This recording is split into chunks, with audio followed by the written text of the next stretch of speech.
3.8 crores ஒரு 77 வயசான அம்மாட்ட இருந்து மும்பையில் டிஜிட்டல் அரெஸ்ட் அப்படின்ற பேரில் ஸ்கேம் பண்ணி ஏமாற்றிருக்காங்க.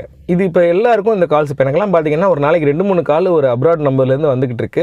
அட்டன் பண்ணிங்கன்னா உங்களுக்கு ஒரு ஃபெடெக்ஸ் பார்சல் வந்திருக்கு, அந்த ஃபெடெக்ஸ் பார்சலில் ஒரு இல்லீகல் ட்ரக் இருந்துச்சு, நான் சொல்கிறதெல்லாம் கேட்கலைன்னா இமீடியட்டாக உங்கள் வீட்டுக்கு வந்து போலீஸ் உங்களை அரெஸ்ட் பண்ணிடுவாங்க அப்படின்றதுலேருந்து ஆரம்பித்து அதுக்கடுத்து வாட்ஸ்அப் காலில் வர்றது, ஒரு போலீஸ் ஸ்டேஷன் செட்டப்பே போட்டிருப்பாங்க, ஒரு போலீஸ் ஆஃபீஸர் மாதிரியே ஒருத்தர் என்கொயரி பண்ணுவார். இந்த மாதிரி வந்து கண்டினியூஸாக வந்து கிட்டத்தட்ட 30 நாள் அந்த அம்மாவை டிஜிட்டல் அரெஸ்ட்டில் வச்சுருந்து கொஞ்சம் கொஞ்சமாக அவங்ககிட்ட இருந்து பணத்தை கிட்டத்தட்ட 3.8 crores ஸ்கேம் பண்ணியிருக்காங்க. இதை பற்றி வீடியோ போடணுமா அப்படின்னு யோசித்தேன்.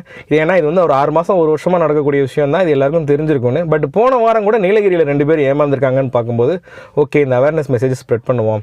உங்களுக்கு வந்து ஃபெடெக்ஸ்லேருந்து ஸ்கேமு இல்லை வந்து இல்லீகல் மணி டிரான்சாக்ஷனில் நீங்கள் வந்திருக்கு அப்படிங்கிற மாதிரி உங்களுக்கு மெசேஜ் வந்துச்சுன்னா டோன்ட் பிலீவ்.